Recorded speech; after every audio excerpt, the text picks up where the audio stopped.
Happy retirement, the common man's biggest dream. வீட்டில் கட்டவாங்க உயிரோட என்ன தான் நமக்கு. So middle age is not 45 to 60. As per equation. Max.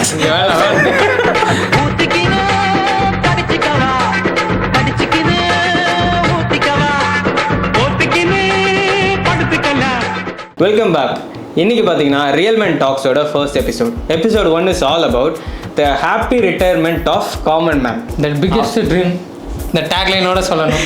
The biggest dream of every common man, happy retirement. So அதுக்கு முன்னாடி what is retirement அதை பற்றி ஃபஸ்ட்டு பார்ப்போம், சரியா? அதுக்கும் முன்னாடி நம்ம பார்க்க வேண்டியது என்னன்னா life span of average Indian 68 to 70 தான் ஒரு life span, average life span. And retirement age பார்த்தீங்கன்னா 58 to 60 இருக்குது. ஸோ அந்த பாஸ்ட் 6 years நீங்கள் சேவ் பண்ண மணியை வச்சு கடைசி 10 years ஹாப்பியாக இருக்கலாம்னு நினைக்கிறது பேர் தான் happy retirement. The definition of happy retirement. So அதாவது ஃபர்ஸ்ட் 6 years எவ்வளோ முடியுமோ அவ்வளோ சம்பாதிக்கணும், எவ்வளோ முடியுமோ அவ்வளோ சேவ் பண்ணணும், எவ்வளோ முடியுமோ அவ்வளோ சிக்கனமாக இருக்கணும். அது எல்லாத்தையும் பண்ணி கடைசி 10 வருஷம் யார் தயவும் இல்லாமல், யாருக்கும் கஷ்டம் கொடுக்காம, யாருக்கும் தொந்தரவு கொடுக்காம, யாரோட திட்டு வாங்காமல், யாருக்கும் பாரமாக இல்லாமல் செத்து போகிறது. Okay, so that's the term for retirement இப்போ இருக்கிறது. And it's not happy. The first thing is it is not about happy. It's about மற்றவங்களுக்கு கஷ்டம் கொடுக்காம இருக்கணும்னு நினைக்கிறது. ஸோ இந்த லைஃப் ஸ்பேனை வச்சு நம்ம பார்த்தோம்னா ஆவரேஜ் இந்தியன் மிடில் ஏஜ் பார்த்தீங்கன்னா 48 to 50 கிடையாது, 33 to 35. அதாவது இவனுங்க காமன் டேர்ம் வச்சிருக்குது. இப்போ ஒரு மிட் ஏஜ் மேன் சொல்கிறீங்கன்னா 40 to 45, கூகுளில் பார்த்தீங்கன்னா அதான் இருக்குது, நாங்கள் பார்த்ததுக்கு அதான் இருந்தது. But average Indian life span வச்சு பார்க்கும்போது த mid age is not 40 to 45, it's 33 to 35. ஒருத்தனோட 70 வயசு வாழ்றானா அவனோட மிடில் ஏஜ் 35 தான். போல் விட்டுருக்கானுங்க ப்ரோ நம்மகிட்ட. Coming back to the topic, what is retirement? So retirement is nothing but நீங்கள் 60 வயசு வரைக்கும் சம்பாரிச்சு 70 வயசுக்குள்ள செத்து போகிறது, அவ்வளோதான். ஸோ அடுத்த முக்கியமான விஷயம் த ஃபேண்டசி ஆஃப் ஏர்லி ரிட்டையர்மெண்ட். இதை பற்றி எதுக்கு பேசணும்? இப்போ காமன் டேர்ம் ஆகிடுச்சு, அது ஜீசஸ் மாதிரி ஒரு காமன் டேர்ம் ஆகிட்டாரு.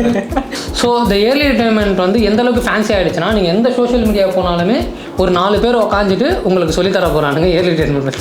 அதுதான், நீங்கள் சோஷியல் மீடியா ஸ்க்ரோல் பண்ண ஆரம்பித்தாலே இந்த பிளானை பண்ணுங்க, நீங்கள் ஏர்லி ரிட்டையர்மெண்ட் வந்து அவன் சொல்கிற ஏர்லி ரிட்டையர்மெண்ட் எப்படின்னா, அவன் சொல்கிறது ஒரு 30 வருஷம் நீ இன்வெஸ்ட் பண்ணிடுறேன். அப்படின்னா எப்படின்னா, உங்கள் அப்பா அவனை ஸ்கூல் காலேஜ் சேர்க்கும் போது அவர் இன்வெஸ்ட் பண்ண ஸ்டார்ட் பண்ணியிருக்கணும். எஸ்ஐபி நீ 60 வயசு 40 வயசுல நீ என்ஜாய் பண்ண முடியும். ஆக்சுவலாக ரிட்டையர்மெண்ட்னா இவங்க வேலைக்கு போகாமல் இருக்கிறதா ரிட்டையர்மெண்ட் நினச்சிட்டு இருக்கானுங்க. அதுவே தப்பு. ஆமாம், நீ அதாவது 60 வயசுக்கு மேலே உன்னால் வேலை செய்ய முடியாது, அதனால் உன்னை வேலை விட்டு நிறுத்துறான். பட் ஏர்லி ரிட்டையர்மெண்ட்ன்றது என்னன்னா, 30 வயசுக்குள்ளே அடுத்து 20 வருஷத்துக்கான இன்கம்மை ரெடி பண்ணிவிட்டு, அதுக்கான சோர்ஸை ரெடி பண்ணிவிட்டு ஒரு ஹாப்பி எவர் ஆஃப்டர்ன்றது நீ செட்டில் ஆகிறது. That is what called an early retirement. ஒரு பேசிக்கான ஒரு மேக்ஸ் இங்கே பார்க்கலாம். ஆமாம், அதாவது பேசிக் மேத் என்னன்னு பார்த்தீங்கன்னா, இப்போ ஒருத்தர் 30 வயசில் ரிட்டையர் ஆகிறான் அப்படின்னா அடுத்து 20 வருஷம் தான் அவன் வாழ போகிறான். கணக்கு அதுதான். அதாவது 68 to 70ன்றது common life span of India. அப்படி இல்லை கணக்கு, 60 வயசு தான் இருக்க போகிறேன், அதுக்குள்ளே நடந்துடும். 60 வயசு அதிகபட்சம். ஆக்சுவலாக அப்படி பார்த்தோம்னா நம்மளோட மிடில் ஏஜ் 35லேருந்து வரலாம். 35லேருந்து ஒரு 20 years எடுத்துக்கும். 20 yearsனா 55 to 60, அதுதான் உங்களோட ஆவரேஜ் லைஃப் ஸ்பேன். அப்படி பார்த்துக்கலாம். அப்போ 35க்குள்ளே நீங்கள் எவ்வளோ ஏர்ன் பண்ணியிருந்தா நீங்கள் அடுத்த 20 years இயர்லியாகவே ரிட்டையர் ஆகி உங்கள் லைஃப் என்ஜாய் பண்ணலாம். அதாவது 35க்குள்ளே நீ இவ்வளோ சம்பாரிச்சிருக்கணும், அதுக்கான அந்த வேலையை நீ தான் பார்த்துக்கணும். அதுக்கு வேலை பார்த்துக்கணும், எங்கள் வேலை இல்லை. இதுவே வந்து எல்லாரும், அதாவது இது ஏன் பேசுகிறோம் அப்படின்னா, நீங்கள் இன்ஸ்டாகிராமில் ஸ்க்ரோல் பண்ணும்போது இல்லை யூடியூப்பில் பார்க்கும்போது அவன் வந்து நீங்கள் இப்போ உங்களுக்கு 30 years ஆகுதுன்னா அடுத்து 20 வருஷத்துக்கு நீங்கள் இன்வெஸ்ட் பண்ணால் நீங்கள் 60 வயசில் உங்கள் கையில் 2 கோடி ரூபா வச்சுட்டு ஜாலியாக லைஃப் என்ஜாய் பண்ணலாம். 60 வயசில் இருந்தால் தான் என்ஜாய் பண்ணுறதுக்கு தம்பிங்களா தான் ப்ரோ விளையாட முடியும்.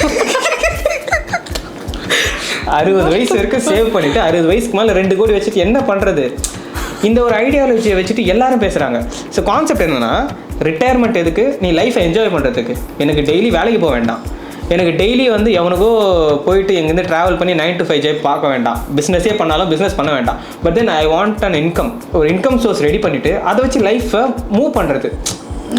உன்னோட ரெக்குவயர்மெண்ட் எவ்வளோ, உன்னோட மந்த்லி ரெக்குவயர்மெண்ட் எவ்வளோ, உனக்கு மந்த்லி வந்து ஒரு அமௌண்ட் இருந்தால் என்னால் அந்த மாதம் இல்லாமல் அடுத்த மாதத்துக்கு சேர்த்து என்னால் பார்த்துக்க முடியுன்ற ஒரு இன்கம் சோர்ஸை ரெடி பண்ணிவிட்டு வேலையை விட்டு நிற்கிறது. அவ்வளோதான். நீ வேலைக்கு போகலனாலும் உனக்கு அமௌண்ட் வரப்போகுது. ஓகேவா? That is what called an early retirement. ஆக்சுவலாக இப்போ பார்த்தீங்கன்னா ஒரு சின்ன ஒரு மேக்ஸ் ஒன் போட்டு பார்க்கலாம். இயர்லி ரிட்டைர்மெண்ட்டுக்கு நமக்கு தேவையான எந்த அளவுக்கு அமௌண்ட் இருந்தால் அந்த லாஸ்ட் 20 years உங்களால் ஓகேன்ற மாதிரி இருக்க முடியும். இப்போ ஒரு ஓகேலாம் இல்லை, லக்ஸூரியஸாகவே இருக்கலாம். அதுக்கு ஒரு சோர்ஸ் என்ன, அதாவது அவன் ஏதாவது பண்ணணும்னா சோர்ஸ் ஏதாவது நம்ம என்ன ஆக்சுவல் இந்த மேக்ஸ் மட்டும் நம்ம பார்த்தோம்னா மந்த்லி ஒரு 4 to 5 lakh இருந்தால் ஸோ நம்ம இங்கே ஆக்சுவல் மேக்ஸ் மட்டும் பார்த்தோம்னா மந்த்லி ஒரு 4 to 5 lakh இருந்தால் you can live up to your mark. நீங்கள் ஆசைப்படுற மாதிரி உங்களால் ஈஸியாக வாழ்ந்துட்டு போயிட முடியும். 4 to 5 lakhs நம்ம வச்சுக்கலாம். அப்போ மந்த்லி 12 months 4 to 5 lakh மொத்தம் 60 lakhs, அது ரவுண்ட் ஆஃப் பண்ணிக்கலாம். ஒரு 50 lakhsனு வச்சுப்போம். Okay, 50 lakhs for the next 20 yearsனா 10 crore. நீங்கள் 30 to 35 நீங்கள் ஒரு 10 crore earn பண்ணிட்டீங்க, உங்கள் பேங்க்கில் சேவிங்ஸாக வச்சுட்டீங்க, இல்லை உங்கள் கையில் அமௌண்ட் வந்துடுச்சுன்னா, உங்கள் சேவிங்ஸ் 10 crores வந்துடுச்சுன்னா you can early return. That's it.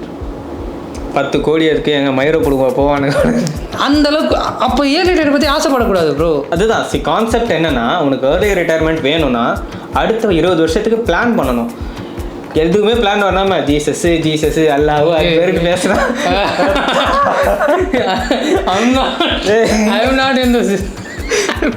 இல்ல முருகர் கிட்ட வேண்டிக்க, ஜீசஸ் கிட்ட வேண்டிக்க, அல்லாஹ் கிட்ட வேண்டிக்க. வேண்டதை தாண்டி வேண்டியதை தேடி போனா மட்டும்தான் உன் கைக்கு எதுவாக இருந்தாலும் வரும். ஓகேவா? நான் என்ன சொல்றேன், அந்த இந்த கான்செப்ட் அப்படியே கட் பண்ணி அந்த மேக்ஸ் சொன்னல, உனக்கு 10 crore தேவை நெக்ஸ்ட் 20 years, அப்பதான் உன்னால இயர்லி ரிட்டையர் ஆக முடியும். தட்ஸ் இதுதான். ஓகேவா? இப்போ இருக்க சிச்சுவேஷன் படி பார்த்தீங்கன்னா இந்த 60 வரைக்கும் நீங்கள் சேவ் பண்ண மணியை வச்சு அடுத்த 10 years வந்து ஹாப்பியாக இருக்கலாம் நீங்கள் நினச்சிங்கன்னா ரொம்ப ரேரான பீப்புள்ஸ்க்கு தான் அது நடக்கும். வாய்ப்பே இல்லை ராஜா, அது ரொம்ப ரேர். சீக்கிரம் செத்து போயிடுவாங்க எல்லாம் சீக்கிரம் செத்து போயிடுவாடா. மன்மமா பேச வேணான்னு இருக்கேன். சீக்கிரம் செத்து போயிடுவாங்க. அதான் ரேர்னு சொல்லிட்டு. ரேர் இல்லை, உனக்கு தெரியும் 60 வயசு ஆள் யார் இருக்கா? நீ அப்படிலாம் சொல்லக்கூடாதுடா. நீ சொல்லு 60 வயசு வரைக்கும் ஒழுங்கா வாழ்ந்து ஏர்லி ரிட்டையர்மெண்ட் நல்ல ரிட்டையர்மெண்ட் இருக்க எவ்வளோ சொல்றேன். இன்னும் பார்க்கலடா 60 வயசுக்கு மேலே ஏந்திரிச்சு சொல்றீங்க bro. It's sequence of life bro. Sequence of life. அந்த சைக்கிளை நீ பிரேக் பண்ணிட்டேன்னா உன்னை போட்டு புரியுதா? ஸோ பேசிக்காக பார்த்தீங்கன்னா அந்த லாஸ்ட் 60 years நீங்கள் பண்ண சேவிங்ஸை வச்சு அந்த நெக்ஸ்ட் 10 years வந்து ஹாப்பியாக இருக்கலாம்னு நினச்சிங்கன்னா அது ரொம்ப ரேர் நடக்கிறது. ஸோ ப்ராபபிலிட்டி ரொம்ப கம்மி. ஸோ இந்த ஐடியா இஸ் நீங்கள் 60 வருஷம் வரைக்கும் வேலை செஞ்சு அதில் வர சேவிங்ஸ் வச்சு கடைசி 10 வருஷம் நான் நிம்மதியாக வாழ்ந்துக்கிறேன்னு நினச்சிங்கன்னா it's up to you. But early ரிட்டையர்மெண்ட்டுக்கான ஐடியாவே இல்லாமல் ஏர்லி ரிட்டையர்மெண்ட் வேணும்னு நினைக்கிறவங்களுக்கு எங்கள் ஐடியாலஜி என்னன்றதை புரிய வைக்க ட்ரை பண்ணும். ஏர்லி ரிட்டையர்மெண்ட்ன்ற கான்செப்ட் எப்படின்றத புரிய வைக்க ட்ரை பண்ணும். ஸோ அடுத்த 10 வருஷத்துக்கான பிளான் பண்ணால் மட்டும்தான் அதுக்கு அடுத்த ஒரு 20 வருஷத்துக்கு நிம்மதியாக இருக்க முடியும். So the conclusion is, if you want a common retirement, ஒரு காமன் ஹாப்பி ரிட்டையர்மெண்ட் வேணும்னா 60 வருஷம் வரைக்கும் நல்லா வேலை பாருங்கள். அதுக்கு மேலே இருக்கிற காசை வச்சு அடுத்த 10 வருஷம் எப்படியா தள்ள ட்ரை பண்ணுங்க. அது இல்லை I want an early retirement, அதுக்கான ஐடியாலஜி என்ன வேணும்னு நினச்சிங்கன்னா work for it, plan it, do the process and get it done. அவ்வளோதான். That's it. ஓகேவா? செஸ். So first topic retirement. இது எங்களுக்கு தெரிஞ்ச ஒரு பேசிக்காக நாங்கள் சோஷியல் மீடியாவில் பார்த்துட்டு இருந்ததுனால இதை பற்றி பேசணும்னு நினச்சோம். பேசிக்கலி எதை ஸ்வைப் பண்ணாலும் வந்துட்டு இருக்கிறதுனால பேசணும்னு நினச்சோம். In case if you guys want to talk something else எங்களுக்கு சொல்லுங்கள். ஏதாவது ஐடியா கிடைச்சதுன்னா ஜஸ்ட் கமெண்டட். ஸோ நாங்கள் அதை ரிசர்ச் பண்ணி என்ன ஐடியாலஜி எங்களுக்கு இருக்குது, அதை நீங்கள் எப்படி இம்ப்ளிமெண்ட் பண்ணலான்றதை எங்கள் ஐடியாவை உங்களுக்கு சொல்ல ட்ரை பண்ண. ஓகேவா? Maybe just a talk. That's okay. பெருசாலாம் எங்கள் எதுவும் நாங்கள் சொல்லலை, தெரிஞ்சதை சொல்கிறோம். எங்களுக்கு தெரிஞ்ச விஷயத்த உங்களுக்கு கூட ஷேர் பண்ணுறோம். அவ்வளோதான். That's it. எவனும் உயிரோடலாம் இருக்க மாட்டானுங்க. கண்டிப்பாக இந்த வீடியோ பார்க்குற நம்ம